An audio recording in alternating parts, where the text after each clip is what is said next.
Bueno, muy buenas tardes con todos.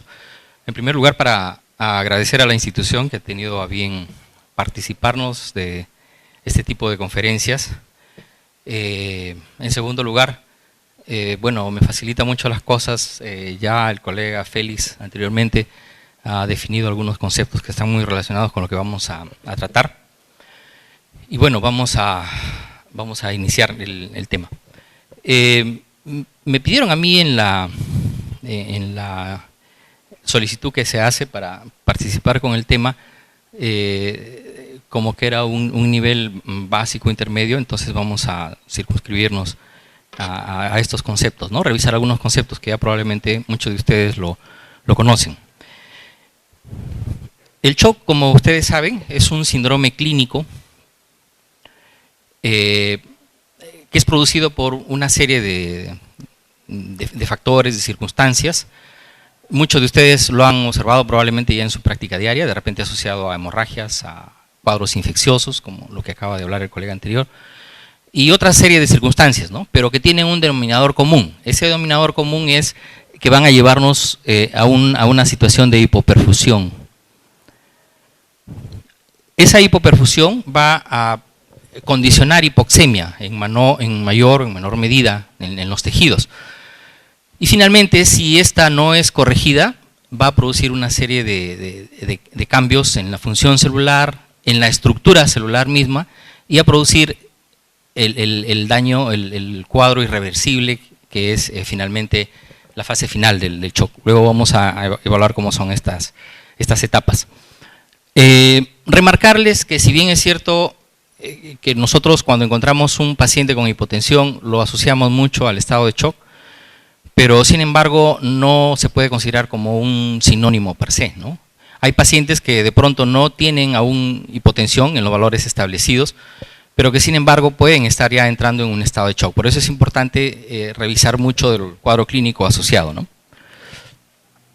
Bueno, como dijimos, cualquiera de las circunstancias que van a conllevarnos al shock nos va a producir un estado de hipoperfusión tisular con déficit de oxígeno, y en estas condiciones va a exacerbarse un metabolismo celular anaerobio que va a conducir al incremento de la producción de lactato y acidosis metabólica. Nosotros sabemos que en condiciones normales, cuando hay una buena perfusión tisular, los glóbulos rojos son los encargados de captar el oxígeno a nivel de los pulmones y finalmente transportarlos a través de todos los tejidos de nuestra economía, ¿no? En este caso falla esa condición. Como les decía, cuando esto se hace sostenido, va a conllevarnos a un agotamiento de los depósitos energéticos en las células, se va a perder la integridad celular, finalmente se van a alisar las células y se inicia la falla multiorgánica, ¿no? Que todos hemos observado en muchos de los pacientes que manejamos día a día. Bueno, existen tres etapas en el estado de shock. Es importante que quede bien claro y definido, ¿no? La primera etapa se conoce como un estado de shock compensado. Es la etapa en la que se empieza a manifestar la condición de hipoperfusión tisular y sin embargo nuestro organismo no es ajeno a estos cambios. Nuestro organismo reacciona con una serie de mecanismos, ¿no? Por ejemplo, dentro de esos mecanismos tenemos que existe una condición de centralización de la circulación, hay vasoconstricción periférica a favor de la circulación miocárdica, cerebral.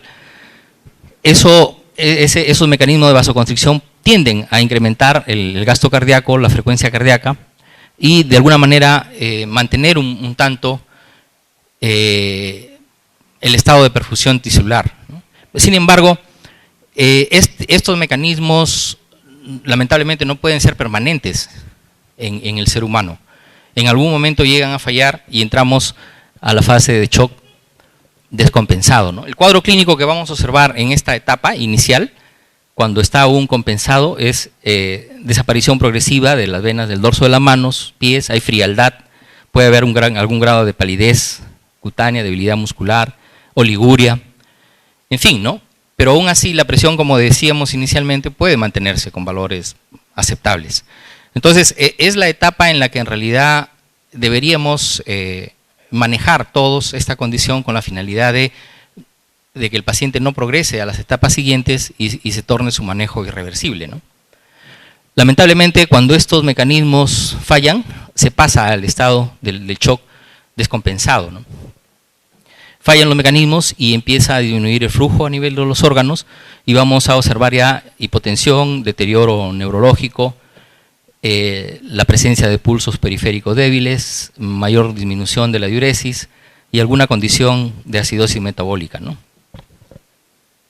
La etapa final es el choque irreversible, en el que observamos ya un grado de daño multiorgánico y en el que, por más medidas que nosotros adoptemos, difícilmente vamos a lograr mejorar la condición del paciente, ¿no? De allí, esa campaña de la que les ha hablado el doctor Félix Evangelista, en realidad esas campañas se vienen promoviendo no recientemente, sino ya tienen muchos años, ¿no? Incluso antes del 2002, para que tengan una idea. Y lamentablemente, a pesar de todos los esfuerzos que se han realizado, no se ha conseguido una mejora sustancial, ¿no? Gran parte de estos resultados tiene que ver definitivamente con la accesibilidad que tenemos a nuestro servicio de salud, pero no es el único motivo, porque en países que tienen mejores condiciones de salud, las cifras tampoco son muy alentadoras, ¿no? El otro aspecto que quería traerles es sobre los tipos de shock, ¿no? Y en este rubro es importante agruparlos, como ustedes lo pueden apreciar. Tenemos la condición de shock hipovolémico, que puede estar asociado a hemorragia o a pérdida de fluidos por otras vías. Está también el shock cardiogénico, el shock obstructivo y el shock distributivo, ¿no? Dentro de este último está lo que acaban de conversar con el doctor Evangelista, el shock séptico. Está también el shock anafiláctico y neurogénico. Vamos a alcanzarles algunos conceptos, algunos aspectos de cada uno de ellos, con la finalidad de poder reconocerlos de una manera más oportuna, ¿no? Temprana. Esta es una tabla que de alguna manera resume lo que hemos mencionado hasta ahora. Es la clasificación de los diferentes tipos de shock, y como dijimos, todos ellos nos van a llevar a tener un gasto cardíaco bajo generalmente, ¿no? Con una disminución de la perfusión tisular, el estado de shock y finalmente al fallo multiorgánico si es que no se actúa de la manera adecuada, ¿no? Cuando hablemos de cada uno de estos estados vamos a dar algunas pautas también terapéuticas al respecto, ¿no? Bueno, clínicamente hay tipos de shock en los que es muy fácil poder determinarlos, ¿no? Por ejemplo, si tenemos un paciente que ha sido víctima de un politrauma y observamos unas heridas sangrantes con sangrado abundante, es fácil pues decir, y ese paciente cursa con hipotensión, con todo el cuadro clínico que vamos a ver, esto es fácil decir es un shock hipovolémico, ¿no? Pero no todas las condiciones de shock son así. Hay condiciones en las que pueden haber otro tipo de causas para el shock. Entonces, esto se ha tratado de tener una serie de parámetros objetivos para poder definir cada uno de estos estados, ¿no? Si bien es cierto que no necesariamente los cuadros de shock también son puros, pueden haber un cuadro de shock asociado a hipotensión y también estar asociado a un problema infeccioso. Por ejemplo, un anciano, ¿no? Un anciano viene en estado de shock, quizá tiene de fondo un proceso infeccioso que lo ha llevado al mismo, pero asociado a eso hay un grado de depresión de volumen también, ¿no? Entonces, como les decía, esta clasificación, estas conceptos se hacen con una finalidad fundamentalmente didáctica, ¿no? Pero es importante sí tener claro estos conceptos. Entonces, ¿qué es lo que nos ayuda con mayor objetividad en estas condiciones? Ya hace un momento he escuchado en la charla precedente respecto al valor de la PVC, ¿no? En realidad es un parámetro que tiene mucha variación, y si ustedes revisan sus textos van a ver que hay valores normales desde 0 hasta 20, ¿no? Entonces, asociado a una serie de circunstancias. Si el paciente, por ejemplo, está en soporte ventilatorio, la PVC va a ser completamente diferente. Entonces, como ya mencionaba el colega anterior, hay una serie de parámetros, y no es quizá el más fiable, pero de alguna manera, dentro del arsenal que tenemos de opciones para el enfoque, el manejo terapéutico, aún se sigue utilizando, ¿no? Entonces, esta es una opción mucho más objetiva. Esto se logra a través de el registro de un catéter especial. El catéter de presión venosa central llega, como saben ustedes, a 1 o 2 centímetros arriba de la aurícula izquierda. Para nosotros tener estos registros, gasto cardíaco, resistencias vasculares, periféricas, presión de oclusión de la arteria pulmonar, se necesita un catéter especial que se llama catéter de Swan-Ganz. Este catéter, a diferencia del anterior, progresa de la aurícula derecha al ventrículo derecho y asciende hasta la arteria pulmonar. Entonces, estando a ese nivel, nos va a permitir hacer una serie de registros, ¿no? Esos registros se denominan parámetros hemodinámicos o perfil hemodinámico del shock, ¿no? Muchos de esos datos son directamente registrados, algunos otros son calculados, pero no los he colocado todos por lo que les dije inicialmente, pero podemos tener una idea, ¿no? Por ejemplo, el perfil hemodinámico en el shock hemorrágico. Hay una serie de pérdidas de volemia que van a conllevar a que disminuya la precarga. Obviamente el gasto cardíaco va a estar disminuido también, y como respuesta las resistencias periféricas van a incrementarse. Entonces, esos parámetros hemodinámicos son como una especie de código de barras para el shock hipovolémico, ¿no? Pero como le dije, esto es sistema didáctico, ¿no? No siempre se presentan de esa manera, pero sí es el catéter venoso central es un parámetro que nos va a permitir, el catéter de arteria pulmonar o el catéter de Swan-Ganz es un medio que nos va a permitir registrar esos parámetros hemodinámicos y hacer interpretaciones más objetivas de lo que tenemos, ¿no? Lamentablemente, la cateterización de arteria pulmonar es un procedimiento invasivo, ¿no? O sea, nosotros estamos llevando un catéter hasta la arteria pulmonar. Si no se maneja adecuadamente, si se insufla más del volumen que debe insuflarse para hacer estos registros, se puede romper la arteria pulmonar y el paciente fallece, ¿no? Aparte de eso, hay el riesgo de que puedan introducirse infecciones también en esta zona. Entonces, tenemos otra alternativa para esa monitorización, digamos, hemodinámica, ¿no? Se hace a través de un catéter especial que se coloca tan igual como una sonda nasogástrica, ¿no? A diferencia de la sonda nasogástrica, este catéter tiene un sensor a nivel del tercio inferior del esófago, y desde allí va a poder medirnos los parámetros hemodinámicos que tenemos acá, prácticamente tan igual como lo hace el Swan-Ganz, ¿no? La diferencia está en que, bueno, el Swan-Ganz es un catéter, como les dije, que está en la arteria pulmonar y nos va a permitir tomar muestras para ver la oxigenación en la sangre a ese nivel, que es muy valioso para el manejo del shock también. A través del otro dispositivo no tenemos esa posibilidad, pero para efectos de monitoreo hemodinámico es muy bueno. El primero se llama monitorización invasiva de la hemodinamia, ¿no? Monitoreo hemodinámico invasivo con el catéter de Swan-Ganz. Este segundo catéter es medianamente invasivo, ¿no? Definitivamente es mucho más sano tener un catéter o una sonda que va hasta el esófago a tener una sonda en la arteria pulmonar, ¿no? El problema en algunos casos es costos, ¿no? Para acceder a estos dispositivos. Pero es la forma más, digamos, objetiva de poder tener una serie de parámetros que nos indiquen si estamos ante un shock hipovolémico, anafiláctico, cardiogénico o, como dijimos, distributivo, ¿no? Bueno, la parte del shock hipovolémico hemos conversado de algunas cosas, que hay disminución en precarga. Esto obviamente va a conllevar a un decremento del volumen de eyección y un débito cardíaco, ¿no?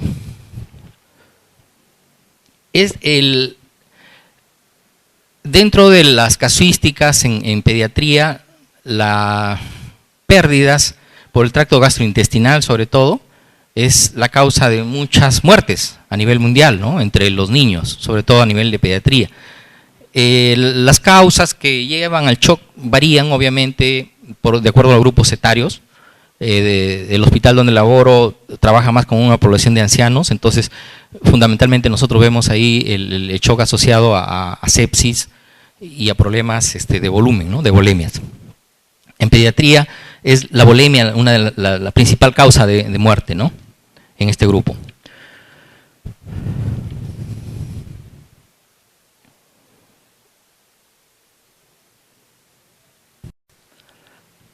Bueno, dentro de las causas por hipovolemia, nosotros tenemos, o sea, no hemorrágicos, sino por hipovolemia de otro tipo, tenemos los asociados a diarrea, a vómitos, golpes de calor, también la presencia de fiebre puede ser una causa de hipovolemia, condiciones metabólicas asociadas a diuresis, por ejemplo, osmótica, quemaduras, falla suprarrenal, ¿no? Y los secuestros en tercer espacio también están, ¿no?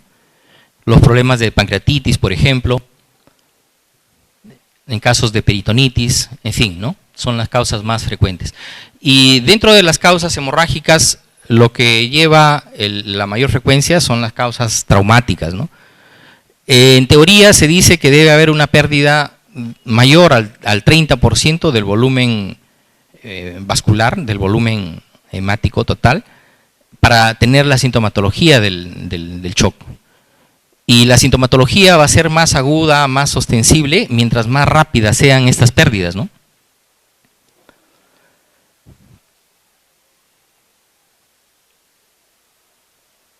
Bueno, las causas de hemorragia no solamente se van a presentar asociadas a problemas de trauma, se pueden observar también por cuadros de hemorragia digestiva, por ejemplo, en enfermedades ulceropépticas o problemas neoplásicos del tracto gastrointestinal. En la cirrosis hepática, por ejemplo, es uno de los cuadros, digamos, gastrointestinales que pueden presentar mayor sangrado cuando está presente la varicis en esófago, ¿no? Entonces, puede haber cuadros de aneurismas también, de aorta abdominal, aorta torácica, perdón, cuadros de pancreatitis también que pueden llevar a estas condiciones, ¿no? Bueno, esto es lo que conversamos, de que de acuerdo al volumen de pérdida sanguínea, nosotros podemos tener ya una serie de manifestaciones.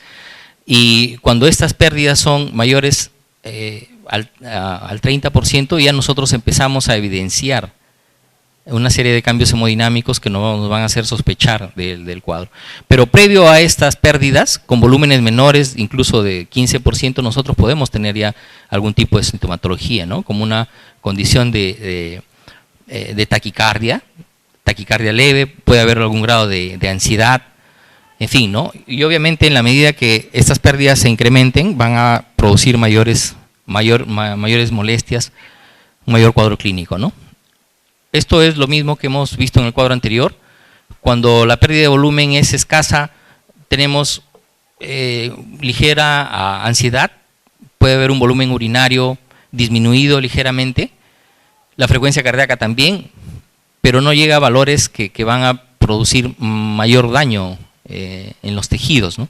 Entonces, son condiciones en las que nosotros debemos tratar de captarlo de una manera oportuna en el paciente temprana y solamente con el aporte de cristaloides puede mejorar esa condición, ¿no?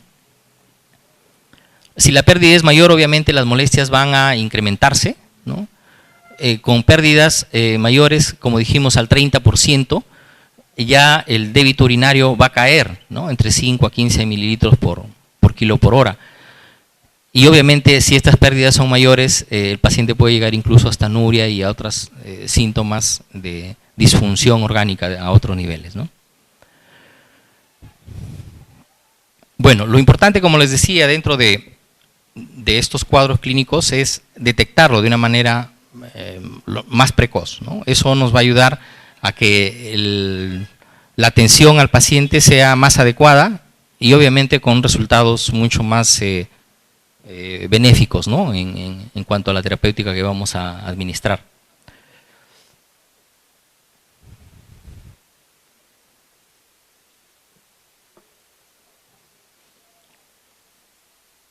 Bueno.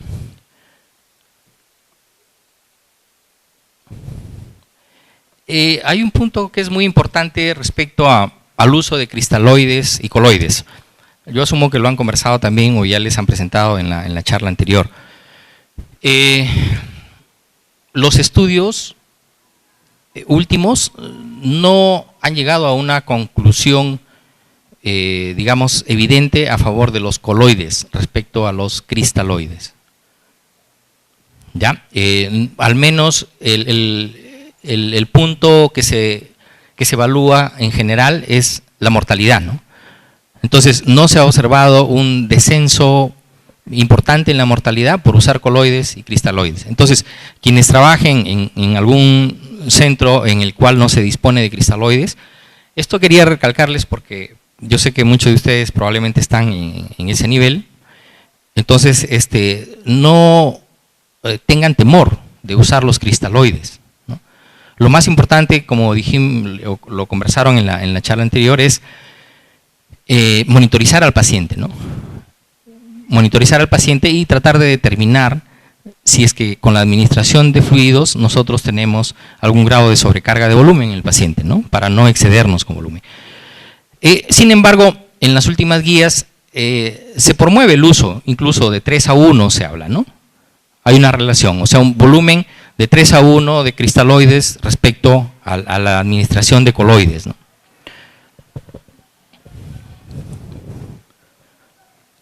El otro aspecto importante, bueno, acá se ha hablado también ya del catéter venoso central en el manejo de shock, si bien es cierto que es un componente importante, con todos los bemoles que pueda tener la presión venosa central, pero no es la única vía, ¿no? Esto les traigo también a colación a raíz de que, según la información que me daban, muchos trabajan en periferia, sobre el uso de dispositivos para aportarle fluidos al paciente. Entonces, lo que está establecido para poder reponer la volemia en un paciente son vías, catéteres periféricos, ¿no? Entonces, es mejor, la respuesta que vamos a tener no va a estar en función a que cogemos una vena de mayor diámetro, de mayor calibre o de menor calibre. Eso está demostrado con estudios.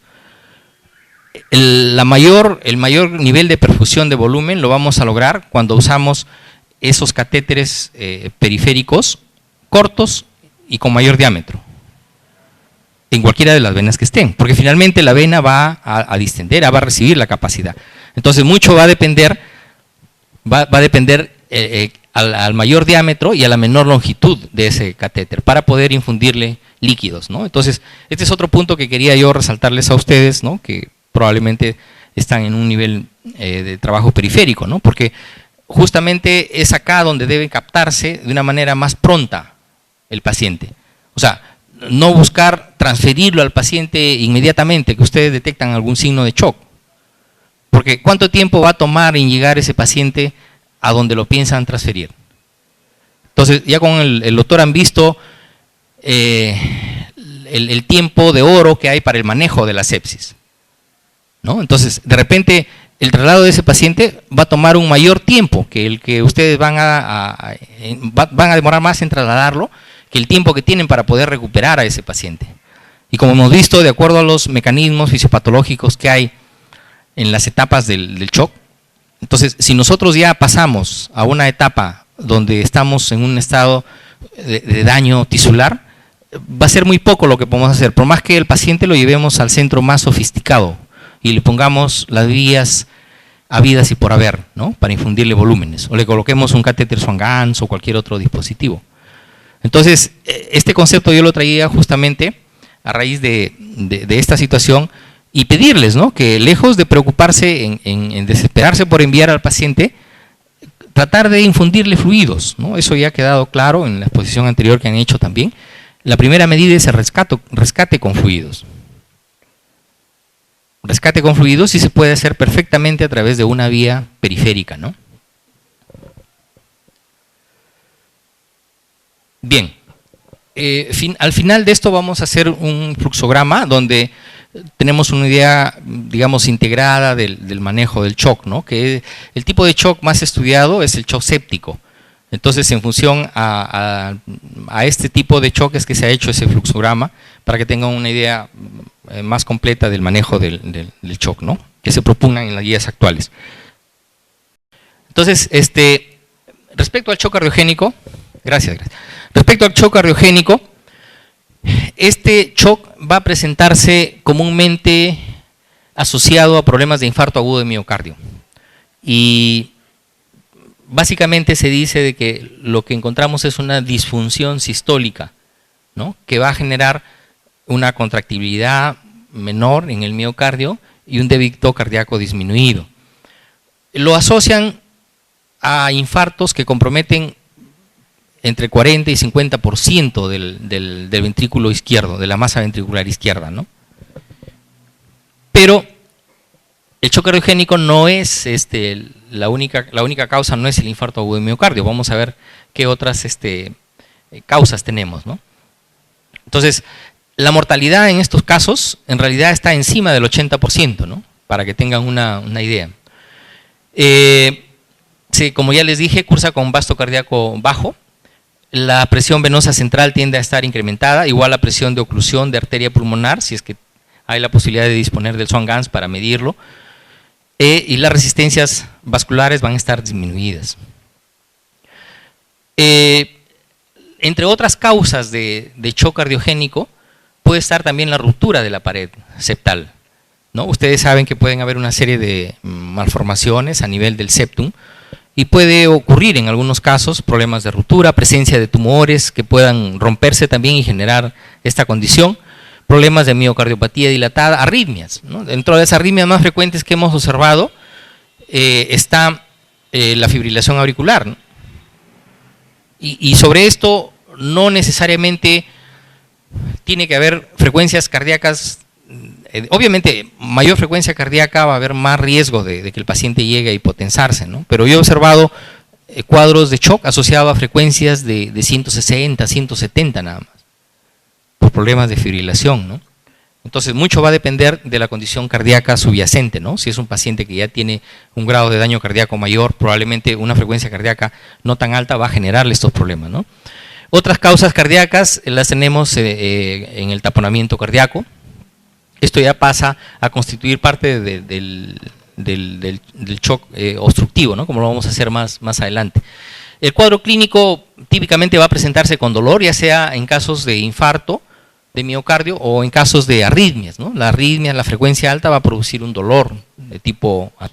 El paciente puede presentar también algún grado de trastorno del sensorio y decaimiento, ¿no? O sea, sensación, lo que dice en nuestro libro, ¿no?, de una muerte inminente, ¿no? Puede haber entonces compromiso del estado general, puede haber síntomas autonómicos asociados a esto. Ustedes saben que el dolor cardíaco, el dolor torácico asociado a problemas cardíacos, típicamente se asocia más con síntomas autonómicos, ¿no? Puede haber diaforesis, palidez, síncopes, en fin, ¿no? Y en algunos casos compromisos también a nivel de pulmón, ¿no?, con presencia o no de rales. Dentro del manejo del estado de shock cardiogénico, como le dije, al final vamos a hacer un recuento global de esto, pero lo ideal es, aparte de dar el soporte inicialmente con volúmenes, si es que no hay signos de sobrecarga en el paciente, es importante valorar la necesidad de vasoactivos, de medicamentos sinotrópicos, ¿no?, si fuera el caso. Dentro de los tipos de shock que hemos mencionado, para ustedes probablemente el de más difícil manejo va a ser el shock cardiogénico, ¿no? Bueno, entonces, acá es importante recalcar también que es necesario manejar la causa subyacente, ¿no? Si tenemos nosotros un estado de shock asociado a un problema de arritmia cardíaca, entonces, ¿qué es lo que tenemos que hacer? Tenemos que revertir esa arritmia, ¿no? Si es un problema de taquicardia paroxística, por ejemplo, tendremos que utilizar adenosina, ¿no? Si es que es un problema de fibrilación auricular, los medicamentos que usualmente se manejan, ¿no?, amiodarona, en fin, ¿no?, deslanócido C, en fin, lo que el protocolo nos permita utilizar dada la condición del paciente, ¿no? Entonces, si no manejamos la causa subyacente en estos casos, va a ser difícil que podamos revertir el estado de shock, ¿no?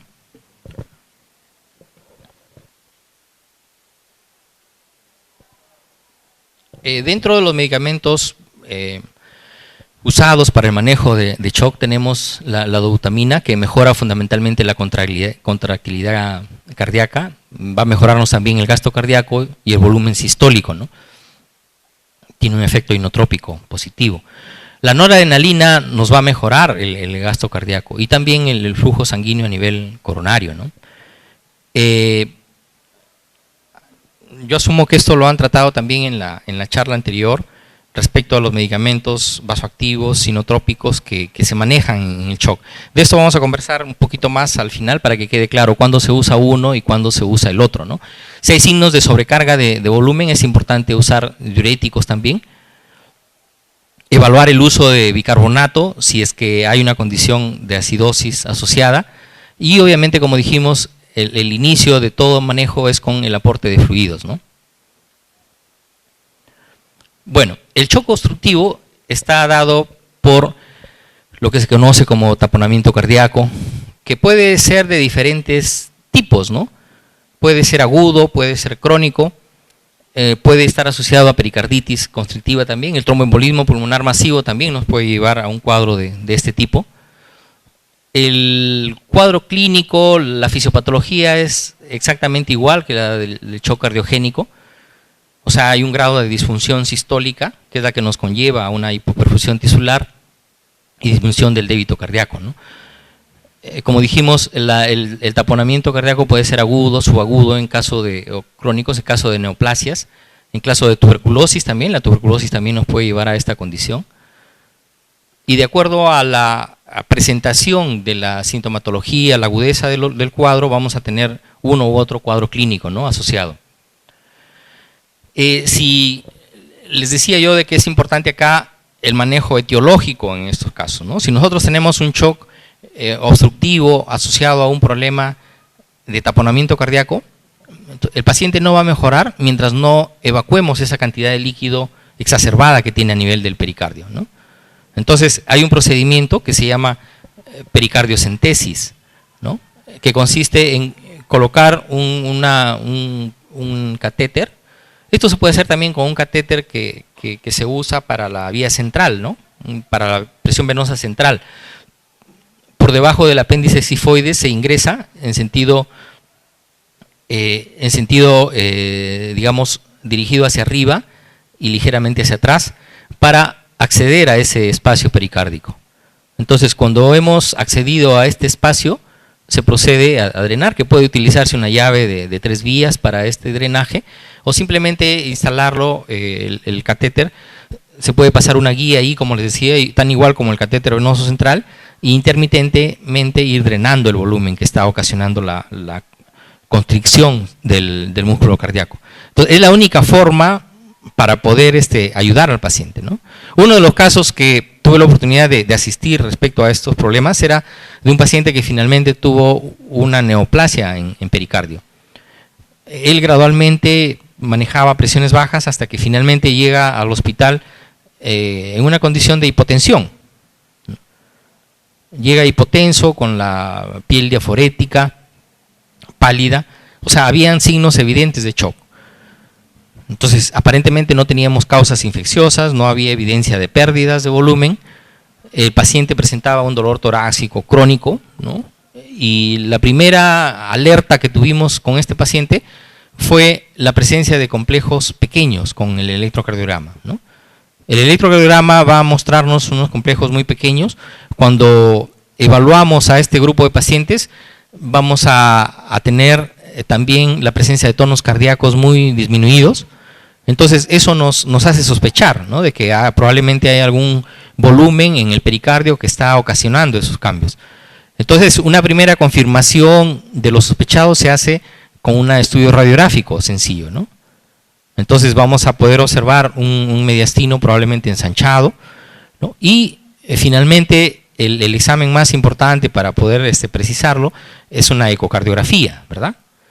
Entonces, si no se dispone de la ecocardiografía, una ecografía simple que permita abrir una ventana cardíaca y poder observarlo, ¿no? No necesariamente tiene que ser ecocardiógrafo o un cardiólogo el que lo haga, ¿no? Entonces, son situaciones en las que uno tiene que actuar. Entonces, el paciente estaba chocado, se le tuvo que hacer un drenaje con un Avocat común y corriente, ¿no? Un Avocat grueso, número 14 se escogió.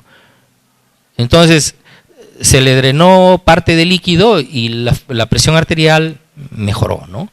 Ya posteriormente se hacen los estudios necesarios para poder completar el esquema terapéutico en el paciente, ¿no? Cuando se trata de problemas neoplásicos o de tuberculosis, el derrame pericárdico va a continuar, ¿no? Entonces, en estos casos, el hecho de drenarlo una vez y de repente retirarle la aguja no nos va a controlar el problema, ¿no? Como en este caso.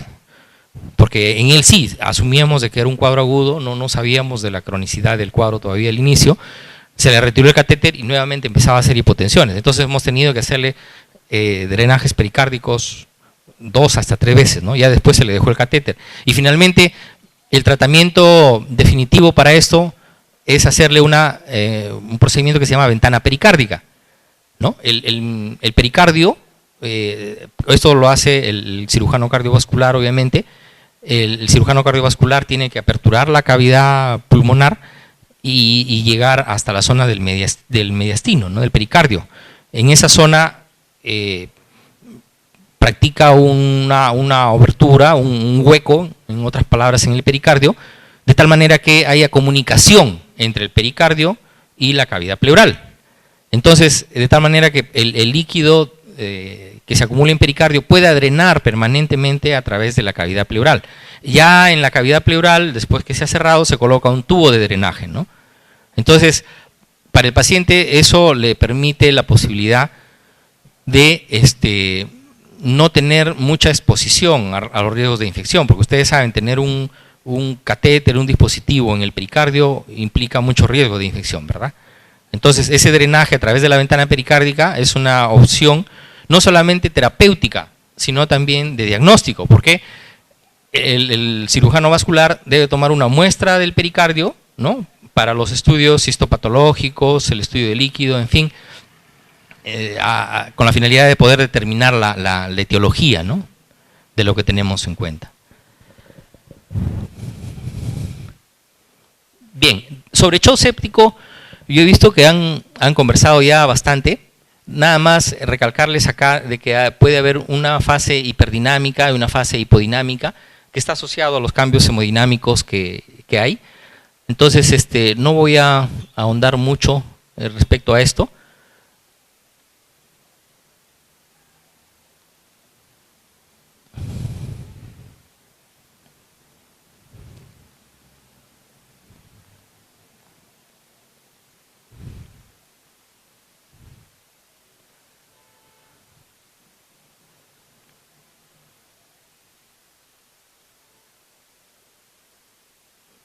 Bueno, es el cuadro clínico que ya he visto que lo han tocado, entonces no es conveniente repetirlo, ¿no?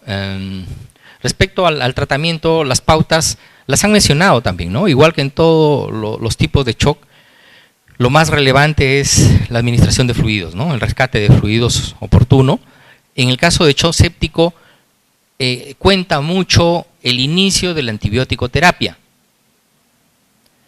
¿no? Lo más pronto posible. Incluso hay estudios que determinan que por la demora de 1 hora o el retraso de 1 hora en la administración de antibióticos, la condición el riesgo de mortalidad se incrementa, ¿no? Entonces, lo ideal es iniciar la antibiótico terapia lo más pronto posible y previa toma de cultivos, ¿no? Eso es un punto importante, ¿no?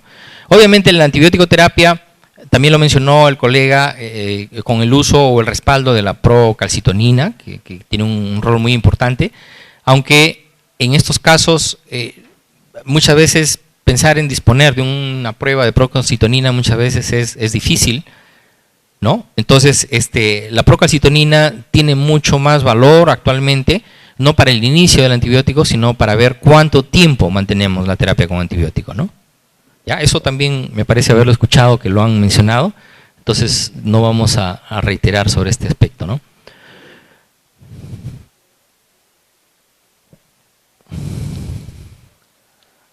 Bueno, en cuanto al shock anafiláctico, ¿por qué se produce esta condición? El shock anafiláctico se produce básicamente como respuesta exagerada de nuestro organismo a un tipo de alergeno.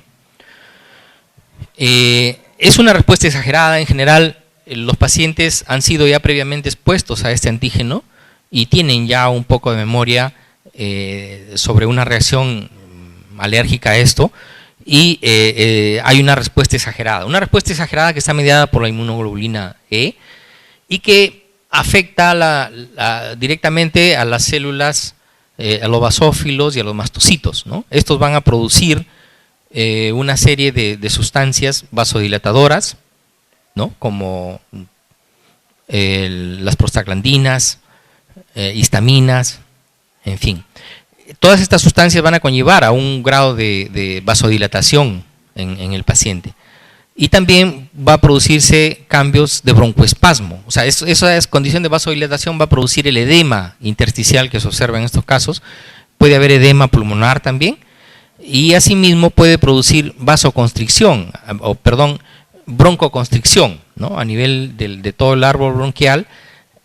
Puede producir también un espasmo vascular a nivel coronario. Hay cuadros descritos de Zika asociados a estas condiciones de shock anafiláctico.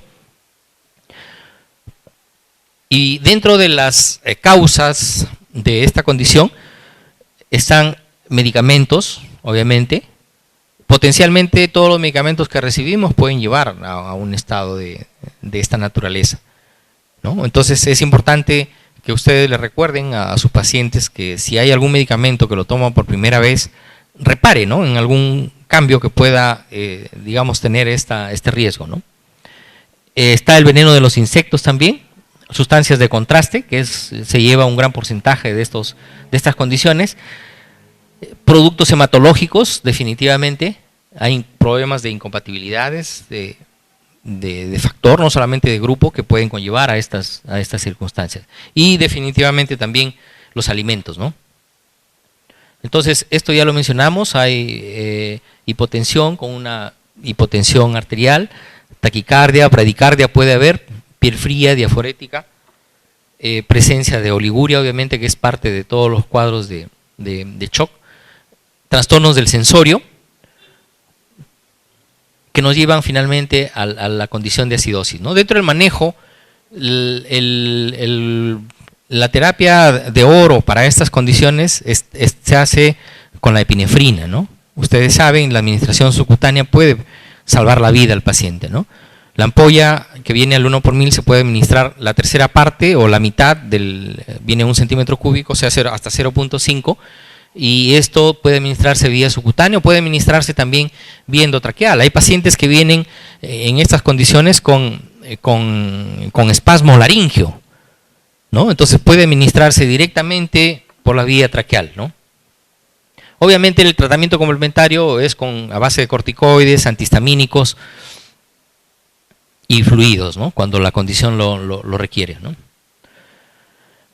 Nosotros vamos a valorar que nuestro manejo del shock está yendo o es adecuado si es que nosotros logramos mejorar los niveles de presión arterial, ¿no?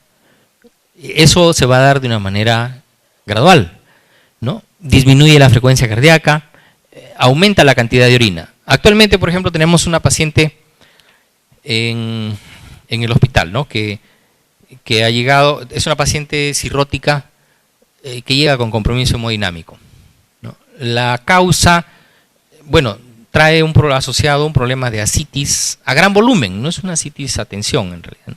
A gran volumen, pero la paciente ha venido con hipotensión ya por lo menos 3 días previos por el cuadro clínico y en el establecimiento ha presentado oligoanuria con hipotensión sostenida, ¿no? Entonces se hizo el manejo con los protocolos de rescate de fluidos y uso de vasoactivos en este caso, porque en este caso la paciente, bueno, ahí sí se le ha colocado una PVC y tenía parámetros altos. Obviamente en esta condición, como se dijo hace un momento, la PVC tampoco es lo ideal, ¿no? Porque ella tiene una presión intraabdominal muy incrementada, entonces, aunque ella esté depletada de volumen, vamos a tener una presión venosa central mucho más alta, ¿no? ¿Se dan cuenta? Pero tuvo que hacerse el manejo con vasoactivos Entonces, gradualmente los niveles de presión arterial en la paciente han ido mejorando y ha presentado diuresis, ¿no? En la mañana ya la dejé con un volumen de 1.500 centímetros cúbicos de diuresis con valores de presión arterial media ya de 75, ¿no? Y con el vasoactivo en destete, ¿no? Entonces, eso lo vamos a ver en un cuadro final para que vean cómo se complementa esto. Pero son parámetros que nos permiten evidenciar que el manejo del shock en el paciente está yendo por buen camino, ¿no? El ácido láctico que estaba incrementado va a disminuir. En fin, este es el cuadro que, bueno, ya lo hemos comentado. Finalmente, acá. El manejo del shock, como les decía, se ha estudiado mucho más en cuadros de shock séptico, ¿no? Entonces, el shock es una condición crítica de un paciente. El manejo de un paciente con shock incluye ese manejo en el que ustedes han escuchado de que debe hacerse el ABC, ¿no? Que en las últimas guías se propugna el CAB, ¿no? Pero cualquiera que sea el orden, obviamente lo primero que nosotros tenemos que hacer es asegurarnos en el paciente. En este caso, el paciente en shock va a tener una actividad cardíaca, entonces no hay por qué pasarnos al componente de C, de compresiones acá, ¿no? Sino fundamentalmente nos compete primero manejar la vía aérea. Una vez que nosotros tenemos una vía aérea segura, el siguiente paso es tratar de ver la volemia. Y a pesar de todo lo que se conoce, lo que se ha dicho sobre el catéter venoso central, de alguna manera, a no tener nada es un parámetro importante para efectos de manejo, ¿no? Ya les dije que si ustedes quieren tener argumentos objetivos científicamente aprobados para el manejo de shock, lo más adecuado es hacerse a través de un catéter en arteria pulmonar, ¿no? O el catéter de Swan-Ganz. Pero bueno, la presión venosa central, aún en las guías últimas que se han publicado, están aceptadas, ¿no? Obviamente, como les decía, el conocimiento es, digamos, progresivo, es gradual. Hay muchas cosas que para las siguientes guías, no las de 2012, las siguientes pueden ir cambiando. Lo importante es tener la mentalidad permeable para poder asimilarlos, ¿no? Y proceder de acuerdo a las evidencias. Entonces, idealmente, con este catéter venoso central, nosotros debemos procurar llevar a una presión venosa central entre 8 y 12 milímetros de mercurio, ¿no? Ya sea con cristaloides o coloides. Como les decía, los estudios no han demostrado que los coloides mejoren la sobrevida, mejoren la mortalidad en los pacientes, ¿no? Sin embargo, si uno los tiene a mano, si hay pacientes que de pronto tienen más riesgo de sobrecargarse de volumen, se puede utilizar, ¿no? Y la relación dijimos que es una relación de 3:1, ¿no? Pero no crean que el coloide se queda ahí. O sea, lo que pasa con el coloide es que va a durar más tiempo en el intravascular. Finalmente, también va a pasar al extravascular, ¿no? Por eso es que no hay un efecto benéfico muy mayor, ¿no? Pero este es el primer punto. Entonces, si administrando así nosotros conseguimos una presión arterial media, esta presión arterial media sí es importante. No manejamos presión sistólica, diastólica, sino presión arterial media, ¿no? Si esta presión arterial media es menor de 65, a pesar de tener un valor de volemia, bueno, traducido con la PVC en estos rangos, significa que debemos usar los vasoactivos, o sea, los agentes que producen mayor vasoconstricción, como la noradrenalina. En las últimas guías, la primera indicación para manejo de shock es noradrenalina. En segundo lugar está la epinefrina y en tercer lugar la dopamina, ¿no? Antiguamente ustedes veían que más comúnmente se usaba la dopamina, ¿no? El problema con la dopamina es que incrementa mucho la frecuencia cardíaca y puede ser más perjudicial para el paciente que beneficioso, ¿no? Entonces, lo ideal es usar noradrenalina. Con esto buscamos obviamente mejorar la presión arterial media a estos valores, o por lo menos la presión sistólica en estos rangos, ¿no? El siguiente paso para evaluar es la saturación venosa central de oxígeno. Si esta es menor de 70%, debemos buscar cómo está el hematocrito en el paciente, ¿no? Y idealmente para el manejo de shock el hematocrito debe estar encima del 30%. Si a pesar de tener esos valores de hematocrito, nuestro paciente sigue con problemas de hipoperfusión tisular, que puede traducirse en piel marmórea, piel fría, en fin, el moteado clásico que observamos a nivel de la piel. El siguiente paso es el uso de los agentes inotrópicos, o sea, la dobutamina. Acá entra la dobutamina. ¿Por qué la dobutamina? Porque básicamente hemos visto en las diapositivas anteriores que la dobutamina tiene fundamentalmente un efecto inotrópico, ¿no? Va a mejorar el gasto cardíaco. Entonces, por esa razón, acá, no cuando el paciente está en la parte inicial del shock, sino acá viene la dobutamina. ¿Ya? Entonces, si nosotros a este paciente le hacemos una cateterización de arteria pulmonar, probablemente vamos a encontrar que el gasto cardíaco está disminuido. Entonces, ese gasto cardíaco disminuido va a beneficiarse con este agente. ¿Ya? Entonces, usando esto, si el paciente mejora, en buena hora podemos continuar la terapia, y si es que no mejora, pasamos al uso de corticoides. Los corticoides vienen acá, con la dosis que les ha mencionado el disertor anterior, ¿no? Se pueden utilizar 60 miligramos de hidrocortisona cada 8 horas, ¿no? O sea, ideal es usar 200 miligramos, menos de 200 miligramos por 24 horas, ¿no? Esa es la dosis. Entonces, ¿qué conjetura hacemos nosotros? ¿Ven la secuencia en el manejo? ¿No? Primero son siempre fluidos, ¿no? Fluidos, luego son vasoactivos, o sea, noradrenalina, epinefrina, dopamina. Después de eso, valoramos nosotros la condición de transportadores de oxígeno en el paciente, y finalmente son los inotrópicos, ¿no? De tipo dobutamina. Y cuando esto falla, ¿qué nos queda? El corticoide, ¿no? Como ya se ha mencionado. Entonces, esa secuencia me gustaría que ustedes la tengan siempre en cuenta, porque es lo que académicamente está demostrado con nivel de evidencia.